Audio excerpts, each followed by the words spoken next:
Okay, that's what we are tracking for you on today's edition of the Money Show, on today's day on ET Now.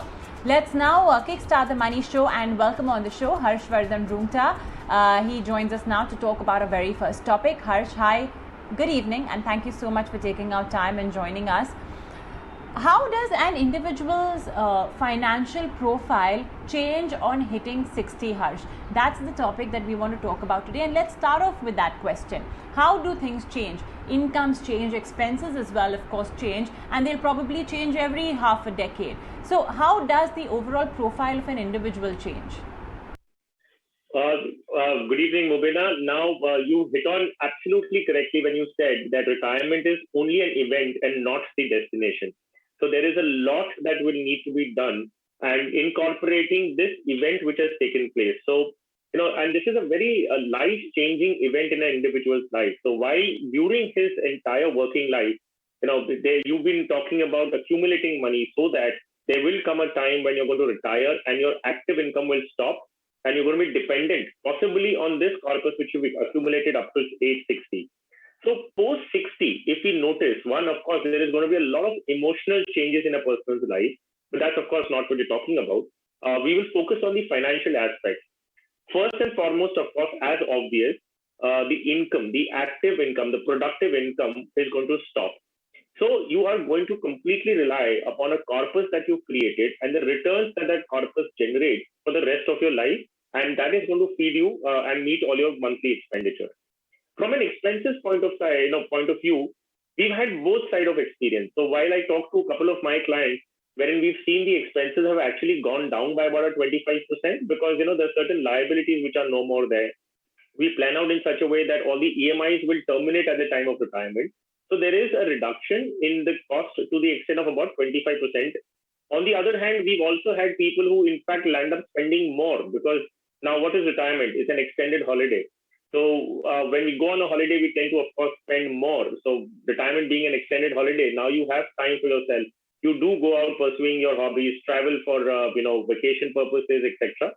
So I wouldn't say there is a particular trend which says that expenses definitely come down. But yes, there is going to be a major change on either side. So it depends on what situation you are in particularly. All right. Well, there is a saying that while income may stop, but unfortunately expenses never do. In fact, you should always brace yourself for a possibility of increase in expenses, because if you're prepared for that, then you are prepared for just about anything. So keeping all of this in mind, if somebody above 60 has to make fresh investments, where would you recommend they do that, Harsh? Yeah, so Mubina, to begin with, there is a corpus that you may have accumulated when you touch 60, or there will be some superannuation benefits that you get from your employer, which comes in at the time of retirement. So now you are in hand with a couple of lakhs or crores for that matter, and you are required to deploy this in a manner which will take care of your expenses not only for the next 4 or 5 years, but actually going further for the next 20 years. So there has to be a lot of effort and mind put into that factor, wherein you look at situations and expenses beyond 10 years from today. So assume you're at age 60, you feel the income that I'm generating out of my investments currently are taking care of my expenses. But this will certainly not be the case after 10 years from now, which you have to think at age 60 itself. So what do? You'll have to make sure that your investments post-retirement also beat inflation. And that can happen only if you include some bit of equities in your portfolio. So to that extent of possibly could be 10%, 15, or say 25% for that matter. But you will have to include some bit of equity in your portfolio, which takes care of the inflation post-retirement as well. When you're 30 and 40, you have a certain asset allocation that you keep in place. Some amount in equity, some amount in debt, some amount in gold, so on and so forth. Now, as you approach your 60s, how do you recommend changing this equation, this asset allocation ratio? Mubina, this is absolutely on a case-to-case basis. However, if we have to look at the situation, a person is, say, he's crossed 50 now, he's, say, around 55. He's got about 4 or 5 years before he retires. So in that case, you will have to start applying your asset allocation plan post-retirement and start implementing it gradually.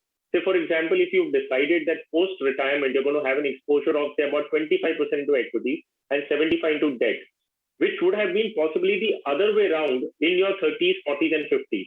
So you will start aligning your portfolio, which means that you will start redeeming slowly and gradually out of equities and increasing your debt allocation as and when you come to the 60 years of age. So that the last moment implications of any volatility in the stock market does not impact your total accumulated costs.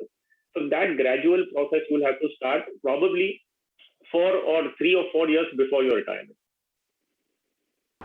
So yeah, it's, you have to slowly and gradually start doing it as you approach your retirement. It's not, a click of the button that you do it on your 60th birthday. That's something to note. Whatever steps you take, from a financial perspective has to be done gradually. Now, how do you change the perception that the 60 plus have towards equities? Because the tendency is that you want to just stay in fixed deposits. Today, if we talk to our grandparents, they'll be in senior citizen savings schemes or fixed deposits, and they rely on that. Would you say it's a myth that 60, 65 plus should not have any money in equities?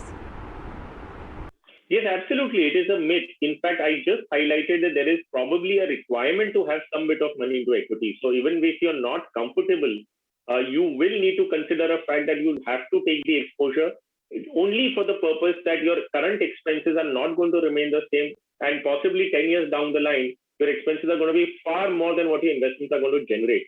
So you will need to have some bit of booster in your portfolio, keeping in mind 10 years post-retirement. Now, you mentioned about people wanting to invest into only fixed deposits and certain products. I'd like to add one bit here. Post-retirement, it's very, very important that you invest in only regulated products. So we have cases where people do land up investing into unregulated or exotic products for that matter, such as covered bonds, AT1 bonds. We've heard all these stories in the past. So my suggestion would be post-retirement, stick to the basics. Pick up the senior citizen savings scheme. It's a wonderful scheme that gives you a fixed return in, coupon interest. Stick to good banks with their FDs. You could look at mutual funds which are regulated, which will have, and look at there's a credit portfolio. Look at the AAA kind of portfolios. Look at, the kind of duration that the fund has. Stick to products which you understand, which are simple and are not complicated at all. It's okay if you earn a slightly lesser return, but make sure that you keep this corpus absolutely safe, because this is your last resort. You cannot go wrong with it, because if anything goes wrong, you have no further source of income to make up for it. So just keep these basics in mind, and I'm sure that you can do a wonderful job post-retirement with your portfolio as well. Harsh, many people will say that money, and I think you've answered that as well, but still in for the benefit of our viewers who still may have this question in their mind, many will say that equity markets are extremely volatile. One day the markets are up, the other day it's down. Right now, for example, it's at record highs, but you never know what's in store from here on. Many experts are already saying that we may see a drop of 10-15% in equities. Now, if you're 30, you can afford such volatility and movement. But at 65, how would you recommend they deal with something like this? So, Mubina, the only way to mitigate this volatility is to have an asset allocation plan in place.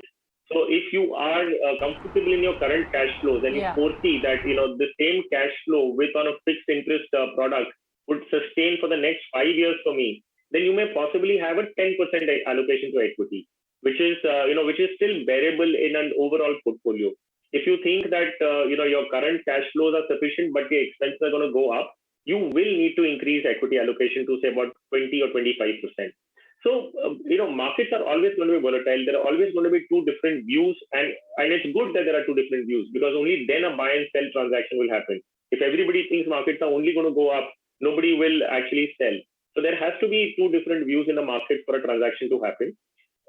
And even nobody would, in their forest of dreams, would know exactly what is going to happen. So I think it's just a matter of diversification, asset allocation, which is going to save the day for any investor.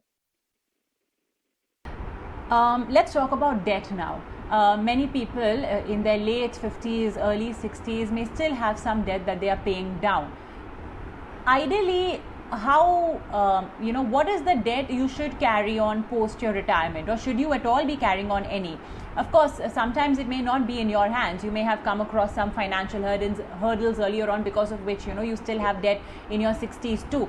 So in that case, would you recommend that if you get any cash flow, first utilize it to prepay debt? So in fact, Mubina, at retirement, there is no way that you can, plan or even think of continuing with debt post-retirement. So all the kind of debt should be terminated by the day you retire.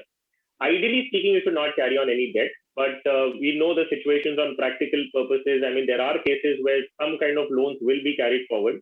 So, on an advice basis, of course, make sure that you don't have any loans that you carry beyond retirement.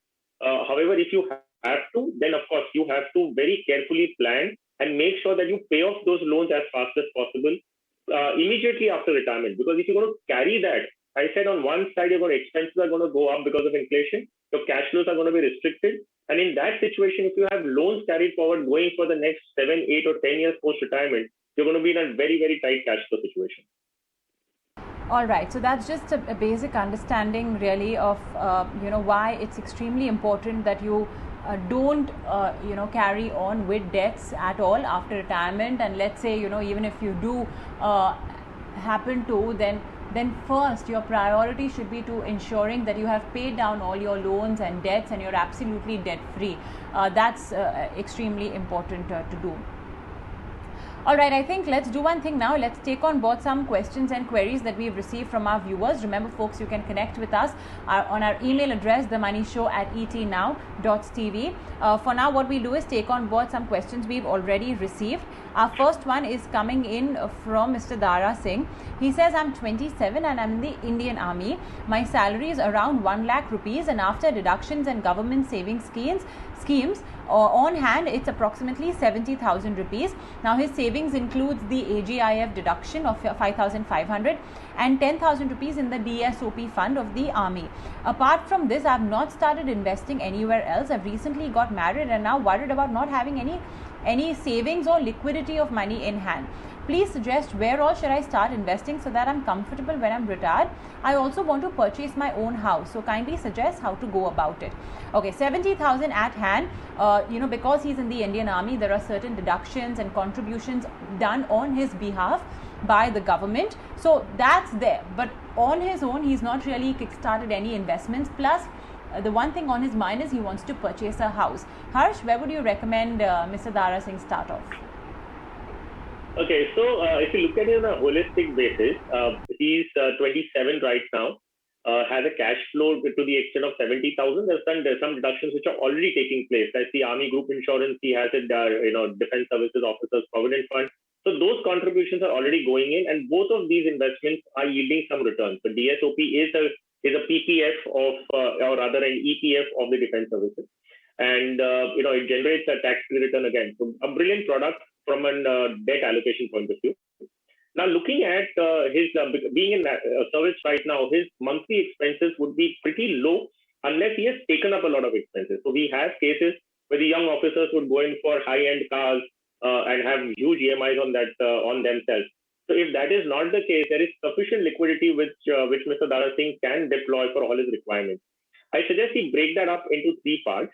The first one being, of course, some liquidity that he would want on a regular basis. So that could go into a debt fund, which is essentially we would call an emergency fund or a liquidity fund. I mean, that is just so that in case he needs money at any interval, he can pull out of it. And until then, it doesn't stay in the bank account, but gets invested into some debt scheme. So that would be ideally a liquid fund kind of a product in which he can dedicate some part of money every month. The second is that he wishes to purchase a house for which he requires the money as down payment. So, of course, that will go depending upon what is his time horizon to buy that house. We don't know that yet, but I would suggest a short-term debt fund would be a good product to park some money every month and prepare for the down payment. The third element would be, of course, the long-term retirement benefit. As a defense officer, I mean, the retirement benefits that you would get are decently good, which take care of all the day-to-day expenses. So, as a defense officer getting retirement benefits in pension, it's planned so well that nobody will actually starve post-retirement. Now, if you wish to do something more than that, then you have to accumulate money. So having such a long term to his side, definitely he should start building onto equity, invest via SIPs for retirement. I think this will be his broader plan of action with regards to his money. All right, let's take on board our next question coming in from Hari. He says, I had opened a demat account with ICICI Direct, a 3-in-1 account for investments in equities and mutual funds in my daughter's name. He's been investing about 5,000 rupees in an SIP and has also invested in equities and IPOs too, and also some through secondary market. I started the account when she turned 18 and continued. She's now 23 and will turn 24 in September. So that's basically in a couple of days. She's gone to UK during Jan 2021 for further studies. It's an 18-month course, plus she may stay back for another 2 years in UK. Now his question is, can he continue to invest in these equities and mutual funds, or should he stop from this fiscal? What is the tax liability if he continues to invest? Now what he does is he usually transfers money from his account to hers. Plus, she also had some funds in her name after the maturity of PPF, which I was investing in since she was about 3 years old. So that's fantastic. She's a physiotherapist. She's earned around 50,000 during FY21, and her current investments is 2 lakh in MF and 1.75 lakh in equities. So I think Mr. Hari has done some great stuff. He's opened this demat account at 18. He has a PPF for her already when she was 3 years old. So he's managed to accumulate a good amount of savings for her. Now that she's in the UK, and on all probability, since she's gone for at least 18 months, she's going to attain NRI status for this fiscal year. Harsh, what happens to her investments? Can her father continue to put money in the equities and in the SIPs? Yes. So Mubina, there are two parts to this. The first one being, if her residential status has already changed to NRI, she has to first update her KYC here in India to that being that of an NRI. So that is the first step that he has to undertake. The other is his regular bank account, which is a savings account through which he's making those investments. He has to even convert that into an NRO account. So he has to approach the bank and tell them that my daughter is now an NRI, and accordingly the status needs to change from a resident Indian to an NRO account.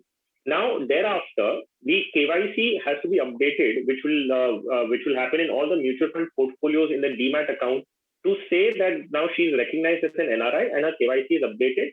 So folio also needs to incorporate that particular residential status being of NRI. The bank account as needs to change, and the bank account also needs to be updated to be that of an NRO account. So because the redemptions need to go in, it will go in through that in that particular account. Otherwise, redemptions will get stuck. So just to update that NRI status into KYC and your mutual fund folios and bank, after that he can most certainly continue investing the way he has been doing. So I don't think there is any restriction on that part, and he can most certainly carry on with the good financial behavior that he has till now. All right, understood. Let's take on board our next question. Murugesh Chandran has written into us saying that he's 38 years old, based in Chennai. Now he says that at the age of 50, which is 12 years from now, I would like 1 crore rupees. What are the best available investment options I have to attain that? Okay, so it looks like at this point of time, he does not have any said amount that he can invest, but he knows what his goal is, to get 1 crore in 12 years by 50. What would be his starting point then, Murugesh? Firstly, is this the right approach as well when you go about in investing? Because he's assuming that, and when he says 1 crore rupees, it's a very arbitrary figure. But I think the concept is of having that number, to boast about as the wealth that you've accumulated. It may or may not be enough, we don't know. But what's the starting point then for Murugesh? And, is it a feasible number to reach in 12 years? Mubina, the only information that we have that he's 38 right now, looking to accumulate a corpus of 1 crore at the time of age 50, which is 12 years from now. What does he need this 1 crore for is not known to us. So because that changes a little bit of the planning part. For example, retirement purposes. So he doesn't need the entire corpus at that point in time. He would require that corpus over a period of time. So our suggestion would be that you can stay invested in equity even at age 50 and probably take an SWP kind of a payout, which will help you for the post-retirement period as well. In case he needs that money for his some down payment or children's education, which is required as lump sum, then the investment would require to be withdrawn out of equities in the last 2 years or 3 years before the goal is needed, so that you insulate yourself from the market volatility. So answering the question of how do you approach, well, this would be the general approach. What is the product that you will invest into from today for any goal that might be at age 50? So first thing is, of course, because you have 12 years to your side, it's an aggressive target. You can definitely go in for equity as an asset class, invest via SIP. 10 years from now, you will have to start moving out of equities in case you need the lump sum at age 50. If you don't need it as a lump sum at age 50, then possibly you can carry on even till age 50 in equities and use a systematic withdrawal plan for meeting your day-to-day expenses. So this would be generally the approach of investing this money. What is the quantum? We don't know right now, so we can't give specific suggestions. But this, yes, he could use it as a generic approach towards his planning. Well, I think that's all the time we have for those questions and queries. So we'll leave it at that. Harsh, thanks so much for joining us this evening on The Money Show. My pleasure always.